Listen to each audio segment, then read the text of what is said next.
It's 1900 hours GMT. My name is Solis Rose Quarte. Welcome to News 360. My name is Isamon. Join us as we bring you the headlines in a moment. News 360 Headlines is brought to you by Deluxe Paint. In the headlines, Ghana Association of Medical Laboratory Scientists call off strike.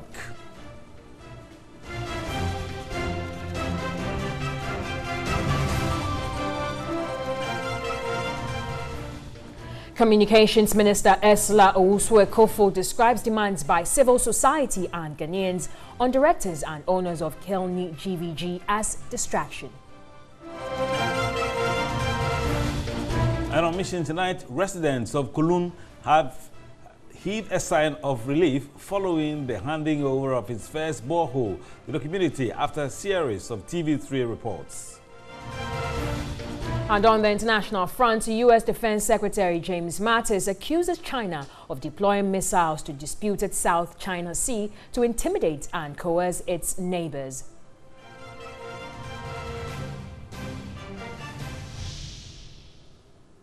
We have all these details and more, including some business news, sports and entertainment coming up in the next 60 minutes. We're also live from DSTV channel 279. Let's do our first story now. And this is one of our headline stories where the Ghana Association of Medical Laboratory Scientists have called off the strike with immediate effect. Now, a statement by the association said the decision was arrived at following the signing of a memorandum of understanding between the leadership of the lab scientists and officials of the Health Ministry. The association began a week-long strike which started May 21, raising concerns over salary discrepancies they claim had existed for 6 years after the introduction of the single spine pay policy. The strike resulted in many patients being stranded at the various government hospitals.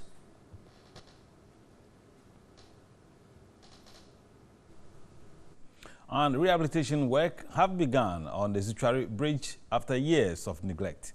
This follows months of consistent reports and follow-ups by TV3 news team over the hardships commuters go through and the threat the dangerous bridge poses to their lives. Catherine Pimpoma has more. The Zuchari Bridge has now been closed to traffic. This is not just to make way for rehabilitation works, but also because of the danger it poses to motorists. The deplorable state of the bridge has gone from bad to worse. The bridge was in similar condition when TV3 first reported on it in 2014, and for the past 4 years, it has been a den of life-threatening problems for residents. Our last visit in March this year revealed a worrying trend. 2 months on, luck seemed to have smiled on residents as work has started on the bridge. Engineers from the Bridge Maintenance Unit of the Ghana Highway Authority are on the project. Currently happening behind me is the construction of a temporary wooden footpath for residents to be able to cross the river as the main work on the over 50 years bridge begins in few weeks. The work is estimated to last for 2 months, but this is supposed to be a stopgap measure for an uninterrupted flow of work on the main bridge. But residents have expressed concern over the development, questioning the durability of the materials being used. The woods that they are using it, the water will come and wash it away, and it will create danger to our lives. So actually, they want to do the bridge for us. It's fine, but we are thinking about the wood. Wood can help us. That's the question. Some residents, obviously happy at the development, want engineers to speed up work to manage the hardship the construction would bring to them. The structure that they are making, we want them to be in a hurry to have it done before the race starts. Because when it starts, this river flows to the highest steamboat to this place. Oh. There are serious implications for farming as well. This is the only alternative route, which is motorable, but we're told it gets flooded whenever it rains, making the Zuchari Bridge the only option. The factory back road links to several farms, mostly rice cultivations. Some farmers transporting farm inputs to their farms were stranded here because of the floods. It's not easy.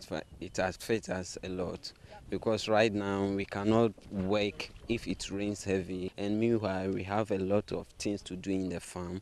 It makes our crops and our things damage. When the farmer comes to collect the farm input, he needs to use a motorbike. Now the motorbike too cannot pass this single road bridge, so we need to carry it along, and all these things are causing a lot of economic hardship to the people. Others who could not take the risk had abandoned the dream of reaching their farm and returned home. Meanwhile, the socio-economic implications on various communities within the area is enormous. Cars coming from Akuse and environs have to make a stop here for passengers to either cross the deadly bridge on foot or by motorbike. Motorists carrying heavy loads have an extra duty of carrying the load across on foot to be transported in a vehicle. Residents are not amused at this at all. As it says, residents would have to endure this situation at least for the next 2 months, which is the estimated schedule within which the rehabilitation work on the over 50 years bridge would be completed. It is hoped that this would bring a perpetual end to the years of suffering for residents of Asuchari and adjoining communities. Catherine Frimpoma, TV3 News, Asuchari. Now let's do some more stories. And residents of some rural communities in the Myon district of the northern region are now sourcing water from mud. Eva Atiboka reports on the struggle of residents to fill a receptacle and how they are cutting down their daily water intake for future use. Sustainable Development Goal 6 targets achieving universal and equitable access to safe and affordable drinking water for all by 2030. However, water crisis in some communities indicates Ghana has to do a lot in meeting the goal. Annually, from January through to June, finding water is a nightmare in northern Ghana. Rivers, dams, dugouts and ponds are mostly sources serving the people, but they have dried up. Continually, humans struggle with animals for water to survive. Inhabitants of Myon district say they are the worst hit. Getting water means hours of trekking over long distances and hanging on for hours or days. At my age, I traveled 22 kilometers to River Dakar, which is also almost dried up, before I can get water. We cut down our water intake because getting a bucket of water takes days. At Zotuya, finding water is a sad story to tell.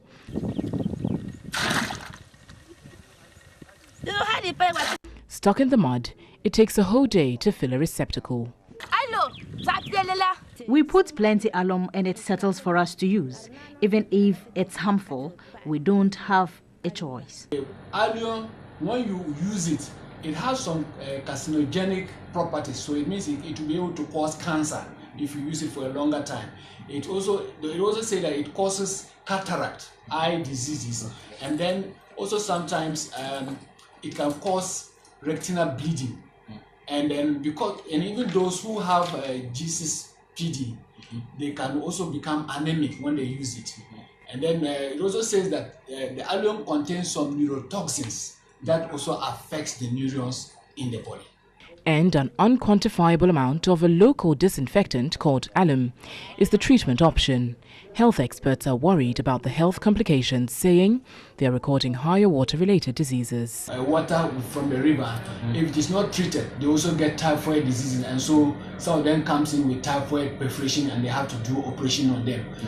The last time we had to speak on it was one of our surgeons reported that there are so many numbers of people coming with typhoid perforations. At Zo, the situation is better because a dam was recently constructed for them.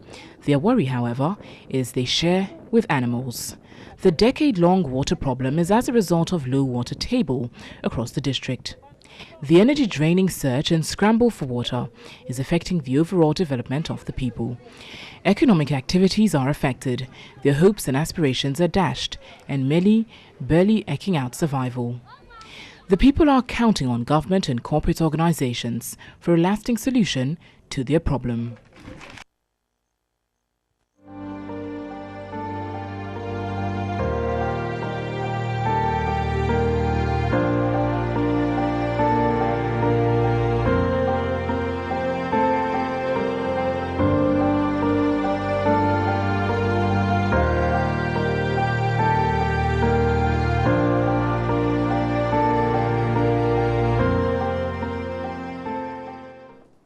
You're watching News 360, and we go back to the June 3 disaster a couple of years ago now, and we bring you the story of a man who lost his wife, kid, and brother after suffering severe burns during the June 3 flood and fire disaster 3 years ago.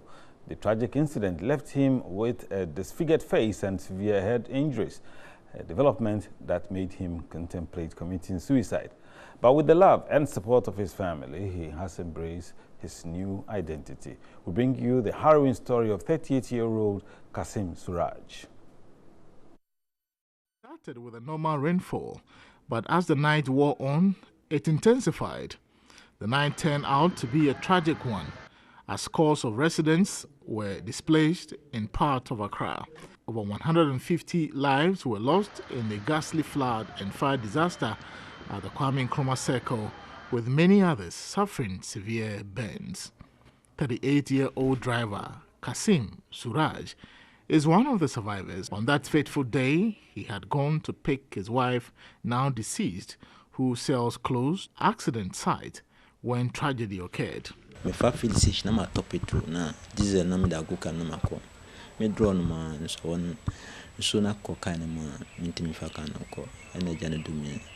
Solid at the filling station because it was raining very heavily after the fire explosion.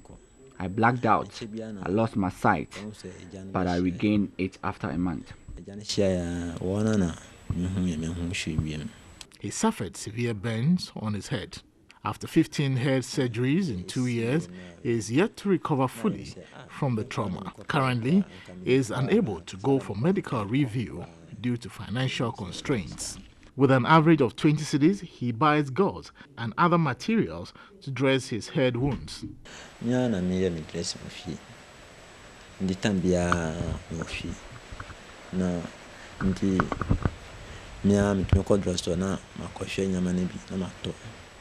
I used to go for medical review at 37 Military Hospital, but I now dress the wound myself. If I don't, I may contract an infection.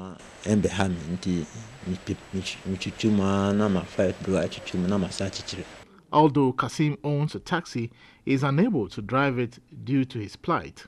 According to him, taking care of himself and his family has become difficult.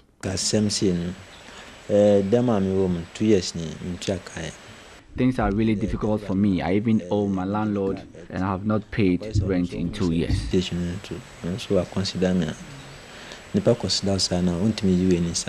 entreated the public to support him undergo another major surgery on his head to enable him get back his normal life. He hopes to venture into farming in the near future to cater for himself and his family.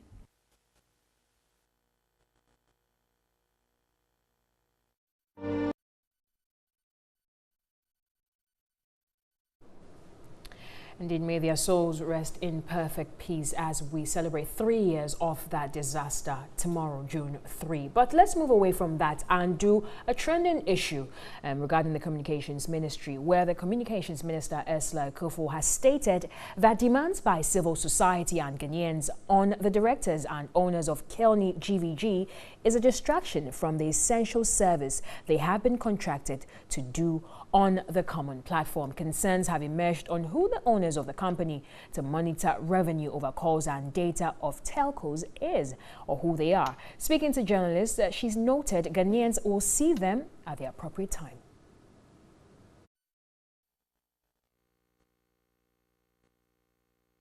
All the allegations were made against the Ministry of Communications and the Ministry of Finance, and whether who is behind Kelny, for me, is a distraction. They will have been engaged to do a job. I would much rather they focus on doing that job. And if there are any issues, questions have been asked about the procurement process. They didn't engage in that process. We did.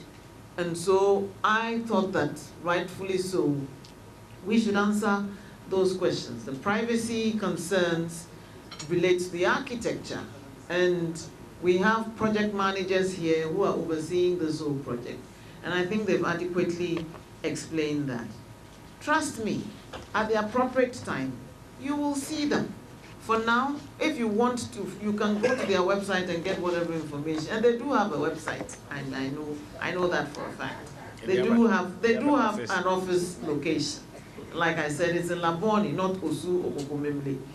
And as a lawyer, I know that when you register a company, you may use an address for registration purposes. It may not be the actual location of the enterprise when it is set up. So that, for me, is a non-argument. So please, let's focus on the essentials. Privacy, architecture.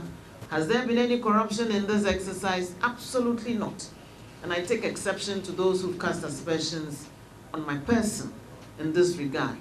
And I don't think that as public officials, we should just be used as punching bags and just be vilified like that. We are here to serve the nation, and we will do that to the best of our integrity. We're not saints, but we're not villains too. We're here to serve, and we'll do that to the best of our ability. Looks like the controversy will go on for some time. You're watching News 360, and let's move to the Volta region. The chiefs and elders of Peve and the South Dai district of the Volta region have suggested the district assembly adopts a public-private partnership approach to improve the condition of the over a decade-old markets in the area. Traders are worried huge tolls continue to be collected despite the assembly's unfulfilled promises to construct a new market. Today is a typical market day in Peve, and a major street here in the community has been taken over by traders. The action, they say, is due to the lack of space in the market. The market, which is one of the oldest in the Volta region, is in a bad state, as traders say they had to use their own resources for renovations despite the continuous collection of tolls by the assembly.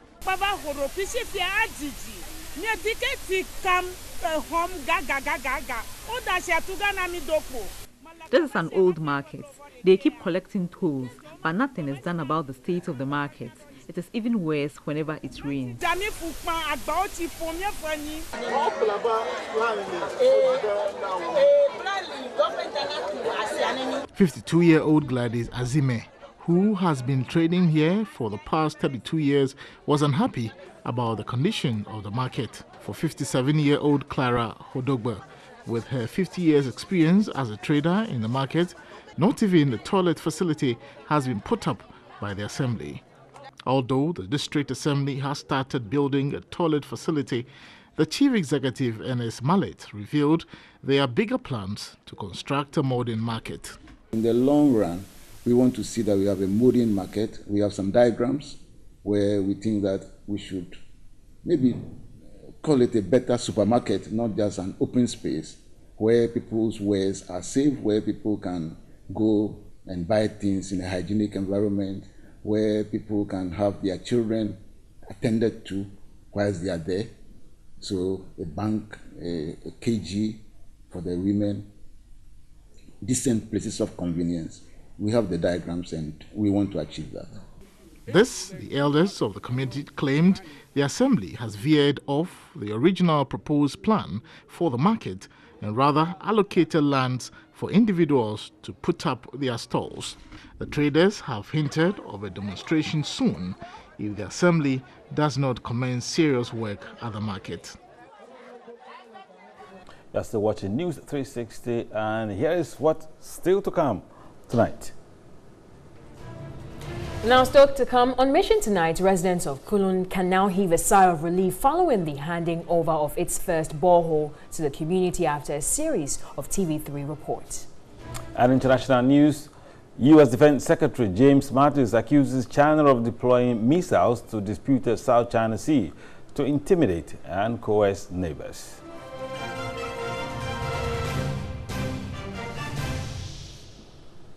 Well, News 360 returns with Mission after this. Do stay.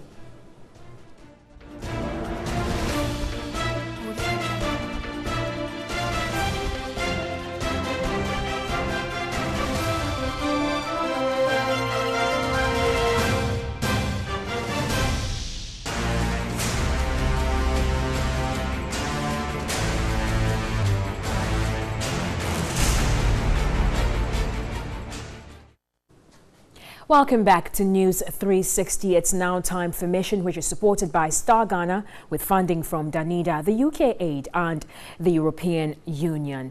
And it seems TV3 has gotten more results. Residents of Kulung are excited. The days of drudgery and struggle for water are over. At a Mission's report on poor sources of water used by residents, the community's borehole project started by residents has been completed. Bright Nana Amfo reports the community is grateful to TV3.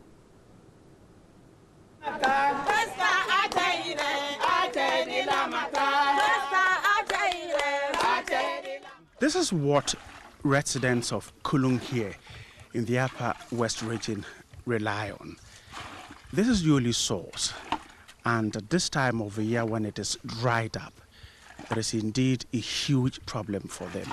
Women, children, and everyone in the community relies on this kind of water from this stagnant pool. It starts from right behind me and drips here, and it gathers. I'm told that it takes hours for it to gather to the level that it can be scooped into their receptacles or containers. Residents of Kulung are really distressed. Water is a prized commodity, a challenge they are battling to deal with. This was a great difficulty. They had tried to find potable water. We don't have money to buy the hairs and then the pipes. So the contractor told us that we should find 30 million. So we went and contacted the DCE. And the DCE too, he said that he will come. We follow him up to date. So we went to the Funsi Assemblyman. We contacted him that he should send us to MP at Accra. MP said he have called the DCE and give him the go ahead. So he called the DCE and the DCE to say that he's going to Tamale. That after he returned, that he will come. So they continue to drink the unwholesome water. Mission's visit saw the women excited.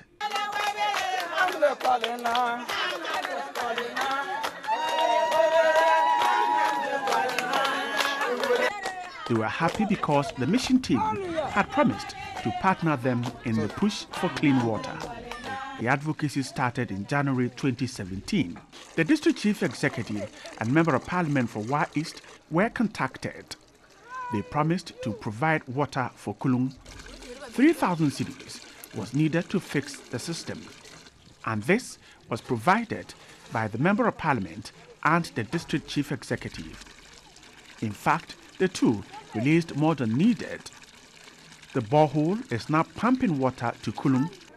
Residents can now access potable water. The excitement is greater. The days of drudgery are over and they can fetch clean water. Kids no longer drank unwholesome water, and the people are happy. The Kulung chief and elders wish to thank you, the media, for helping us. In fact, you came here for the first time and we were suffering of water. It's because of you that we are getting this support. The people of Kulung wish to thank you, and you should still continue that. You shouldn't forget of us. We still need more borehole in the community. This one is not enough. The district assembly to help us with some amount for the installation of the pump. But then the MP have already given us the money, so that money too is still lying down.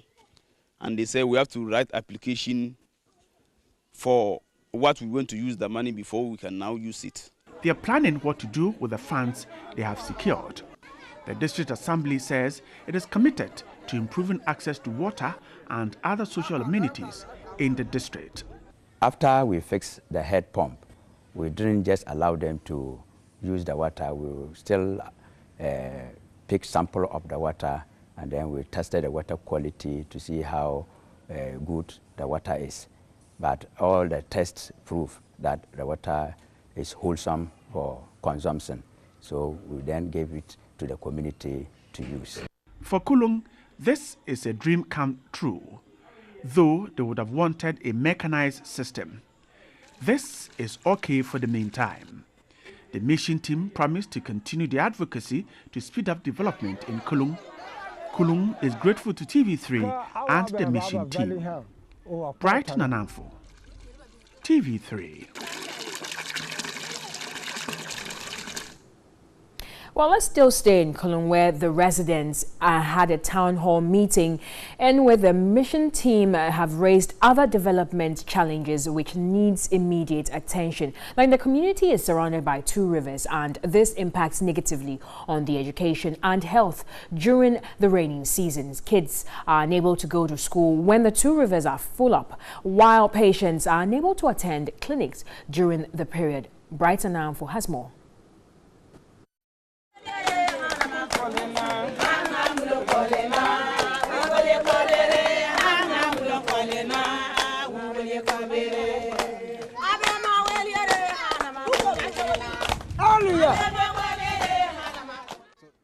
Residents are eager to meet the mission team.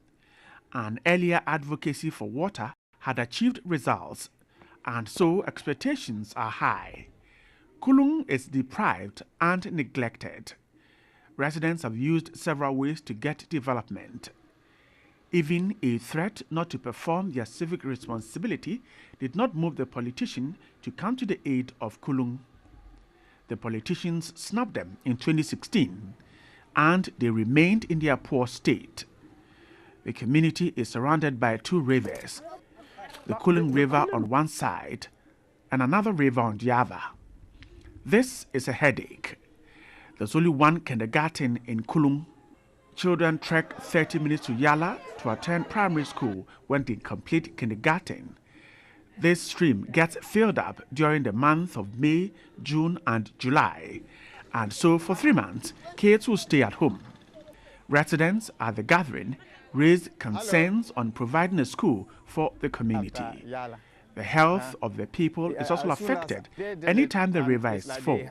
All the people from the other community were cut off. Then the people in Kulung too were also cut off in between. So they are not able to go back to Holomuni side, and they can't also go forward to Yala to access health services. So with the issue of the pregnant women, when women are in labor, it becomes so serious. We were not able to really give them the services we want to give. Sometimes we try to even see if we can go to the communities ourselves to help, but the situation when the water is beyond our limits, we are not able to cross. So these concerns were discussed with the mission team, focal persons from the assembly, and some health workers, and recommendations were made to form committees to pursue these. The women were not left out. They had issues too.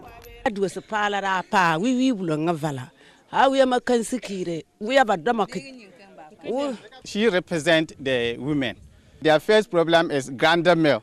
They have no grinder mill to grind flour. And then this year, they also have a challenge with the sea nut. Well, the sea nut they use to make the local oil. They have problem with that particular, let me say, trees this year. This year, they are saying that they will not get much harvest from that particular tree. So if government should try and come and help them by providing them, let's say, fertilizer, and then machines to plow their farms. If not, they have no any other help done. Their plea is for help. The mission team promised closer collaboration in future. We're very happy about the results we've seen, and we would like all of them to know that this whole thing was made possible courtesy Star Ghana. We want them to know that we will keep coming. We will keep coming and keep reporting on various aspects, on various issues that they've raised. So we help them together solve those challenges. Kulin's promise is to continue the advocacy themselves when the mission team is away. Residents are happy they have been recognized. Bright Nanamfo, TV3. Well, that's it for Mission for this evening. It is supported by Star Ghana with funding from Danida, the UK Aid and the European Union. Isa is standing by with more stories.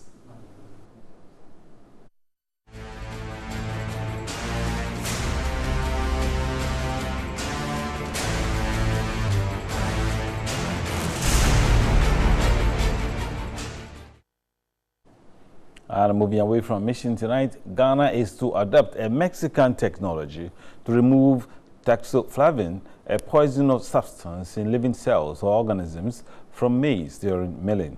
A team of technical experts from Mexico is due in the country to engage scientists from the University of Development Studies. The Mexican ambassador, Maria de Los Angeles Arreola Aguirre, disclosed this during a courtesy call on the aviation minister in Accra.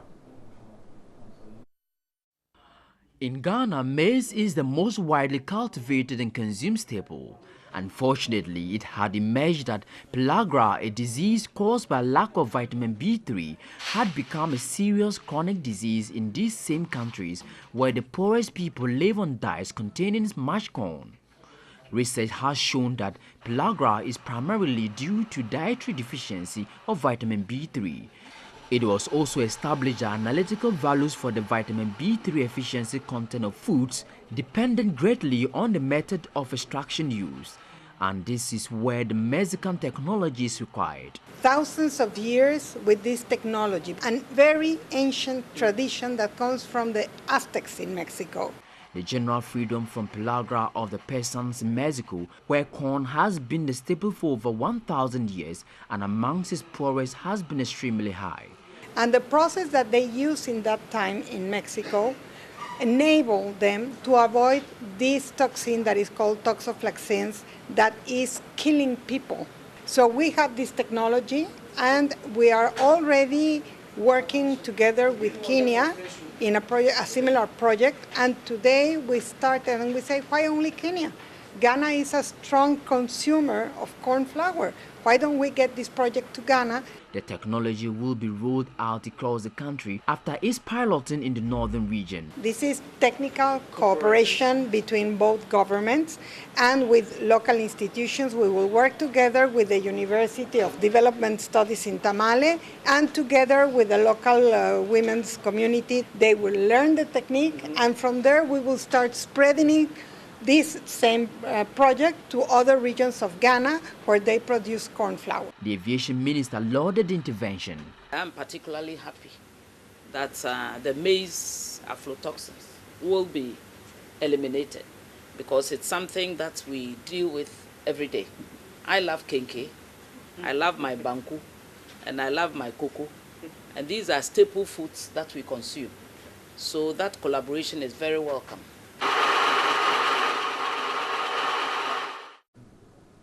Danish ambassador to Ghana, Tove Dembong, says her country will redefine its relationship with Ghana from aid relations to trade relations due to the Ghana Beyond Aid agenda being pursued by government. Although admitting that there is the need for aid-funded projects in rural Ghana, she indicated Denmark will now focus on investing in the maritime infrastructure, railways, food and agricultural sectors in Ghana.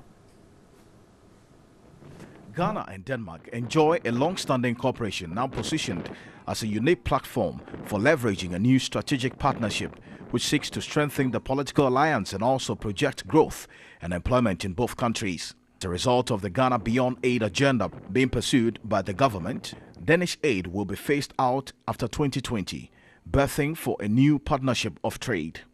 The Danish ambassador to Ghana, Ambassador Tove Dembong, indicated Denmark will now focus on investing in the maritime infrastructure, railways, food and agriculture, and other sustainability sectors of Ghana.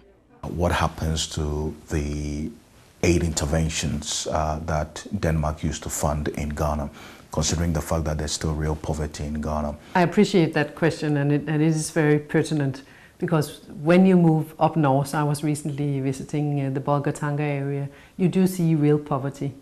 And this is really a test of the Beyond Aid agenda, the ability to redistribute the wealth from where there is money in the Ghanaian society to the segments which are really suffering. And this is a very relevant question, and you can't help worrying when you see the poverty in the northern part of the country. She further revealed her country's commitment to strengthening the capacity of the Ghana Revenue Authority to effectively mobilize revenue internally to fund projects which were hitherto funded by donor agencies. This is where the tax system becomes so important. This is its ability to tax from the sources which are there and redistribute it, use the money for health, education, social protection, rural roads, all the things that the government needs to provide. So instead of having Danish taxpayers pay for these things, the challenge will be to have the wealthier segments of the Ghanaian population pay for these things. Denmark has, over the last 30 years, through its aid agency, Danida, supported Ghana in the areas of good governance, skills development, rural finance, and business advocacy. 8,000 apprentices, master craft persons and workers in the informal sector are to benefit from proficiency training in various fields of vocation to improve on their skills and productivity. Under the Technical Vocational Education and Training Voucher Project, institutions will be strengthened and artisans offered opportunities to expand their skills for value addition. Here's a report by Benjamin Edu. The Ghana TVET Voucher Project is an initiative that seeks to link artisans to opportunities in technical and vocational education. The initiative is funded under the Ghanaian-German Financial Cooperation and implemented by the Council for Technical and Vocational Education and Training, COTVET. The pilot initiative is being rolled out in 4 regions of the country. Project Manager Emmanuel Berkun, speaking at the 72nd graduation ceremony of the Methodist Women's Training Center in Kumasi, explained a consistent incentive system has been established for vocational training providers. The center graduated 33 students in hairdressing, dressmaking, cosmetology, among other programs. Director of the center, Aretha Adai, called for concerted efforts to address challenges facing technical and vocational education. Board chairman of the center, who is also the Methodist Bishop of Kumasi, Right Reverend Christopher Nyako Andam, urged the government to put in more effort to develop the sector. We'll have some more updates on News 360 coming up. It's Sports. Stay with us.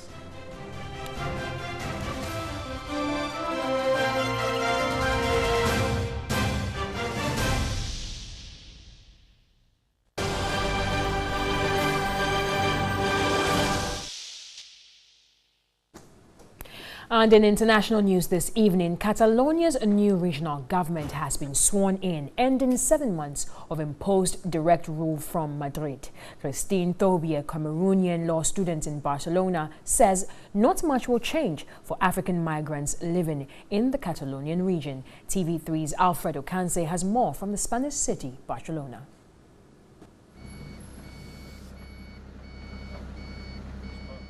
Catalonia has one of the highest percentages of immigrants in Spain. Just under 14% of residents are foreign-born.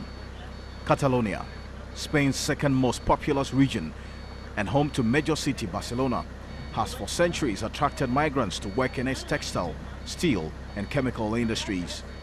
During Spain's boom, a new wave of economic migrants came from Latin America, Northern, Western and Central Africa. Catalonia was one of the biggest recipients of these migrants.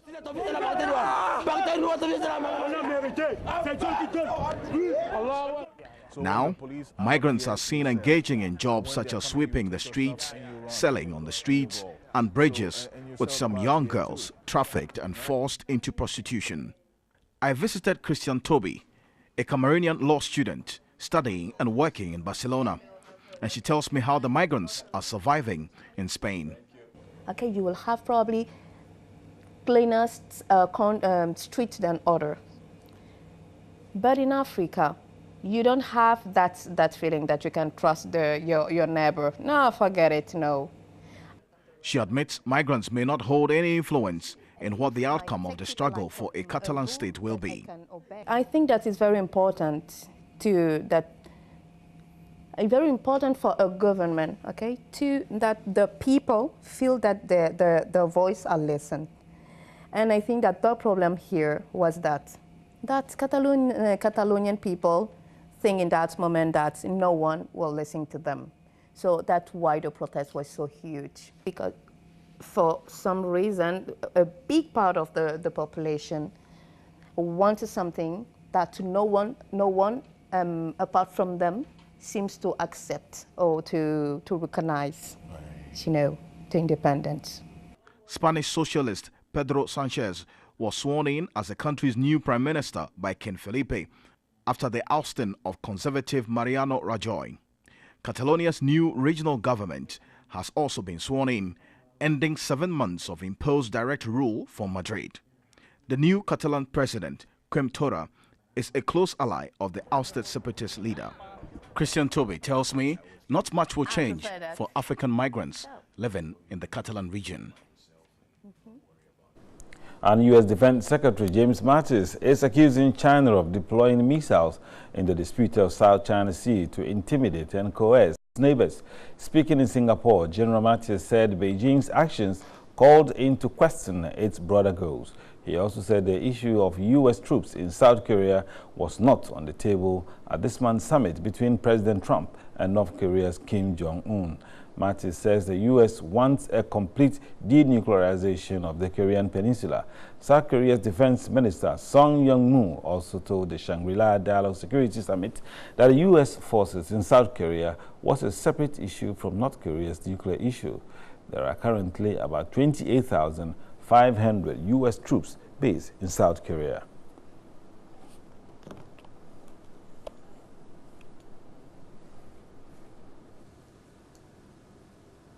Now, up next is some entertainment news.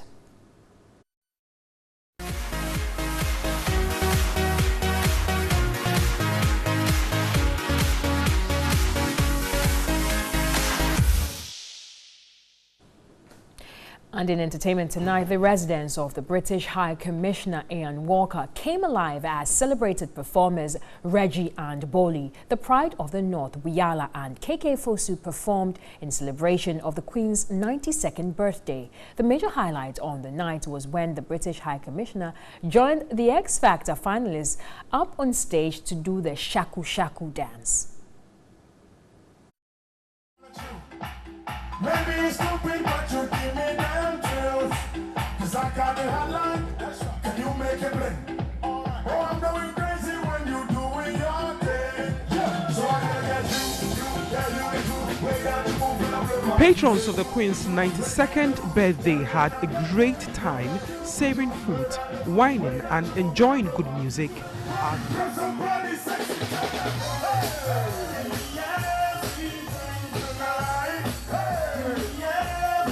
Others used the opportunity to connect and make new acquaintances. Guest performers Reggie and Boli treated the gathering of diplomats, politicians and business moguls to some of their hit songs.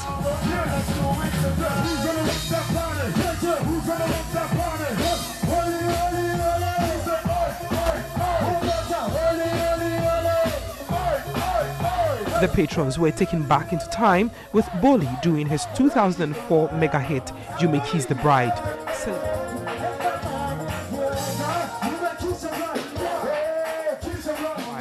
Celebrated singer KK Fosu was eulogized by Reggie for being there for him at a time he was trying to find his feet in the industry. The two performed their 2009 hit, Adoma. Whilst endorsing their latest song, Wine Up, the British High Commissioner Ian Walker joined the duo on stage to do the Shaku Shaku dance.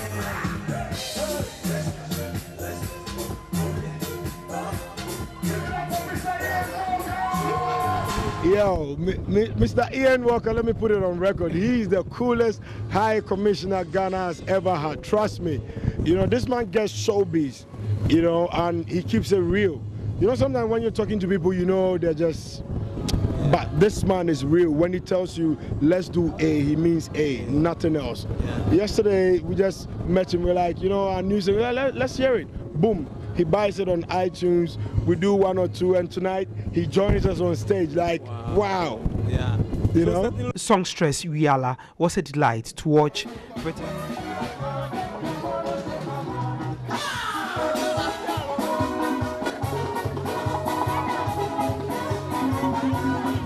Patrons had a great time.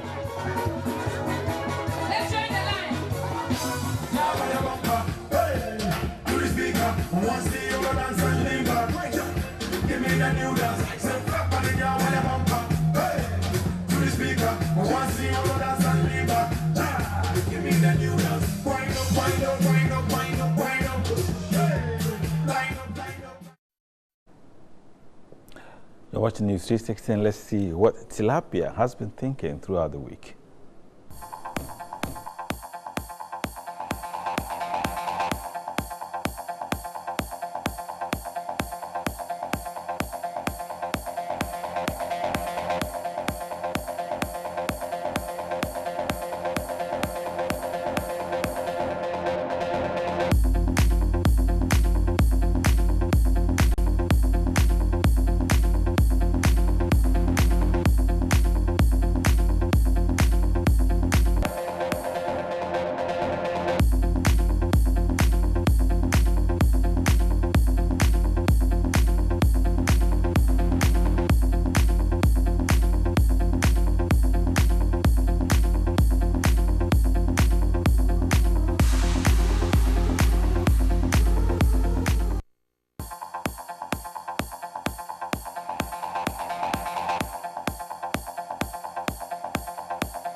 Tilapia, they're definitely as creative as ever. Let's do some more stories, particularly in entertainment, as third runner-up and the Eastern Region's representative of the 2017 Ghana's Most Beautiful pageant, Sewa, has launched her Girl Mark Foundation, a project which seeks to curb unsafe abortion. Inspired by the alarming number of deaths recorded through unsafe abortion, the project will counsel and sensitize young girls about the dangers of unsafe abortion.